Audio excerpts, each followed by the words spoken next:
adesso abbiamo una ricetta dove è la prima, quella che è scritta torta rovesciata di lamponi. Eccola qua.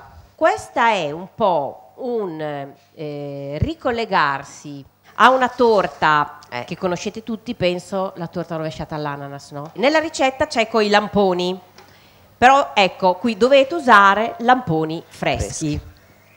A questo punto noi abbiamo un composto di burro, zucchero, scorza e succo, se non erro, di arancio. Praticamente non si fa caramellare, ma si fa sciogliere, anche perché quando c'è il burro non riuscireste mai a fare un caramello nella formula classica del caramello dorato.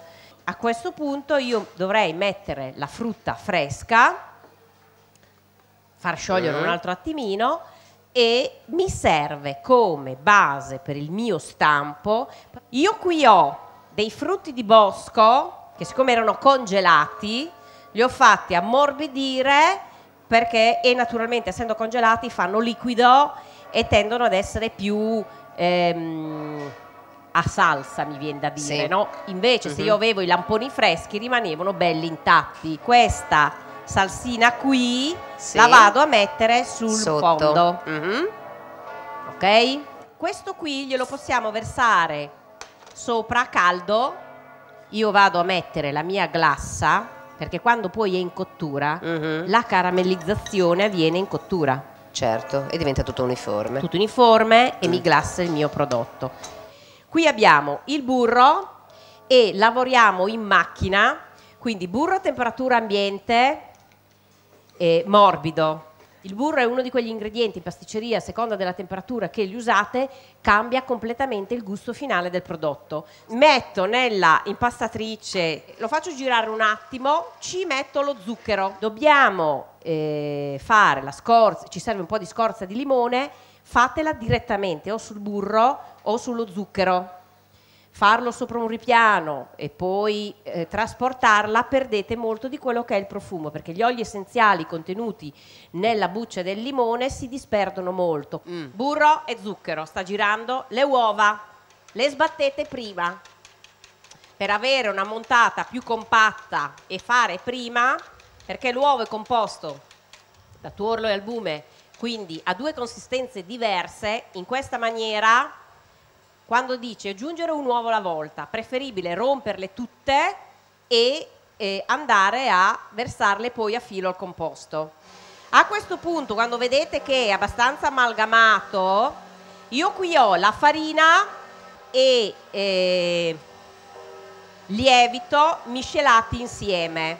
Possiamo aggiungere tranquillamente a pioggia qui dentro. Abbiamo una consistenza bella morbida. Ok. E io adesso uso un sac à poche perché così lo distribuisco meglio nei miei stampini. Per avere uno strato sottile, anche perché poi questa cresce, quindi vedete abbiamo la frutta, io mi giostro con il mio sac à poche. Ecco qua. Perfetto. 180 gradi.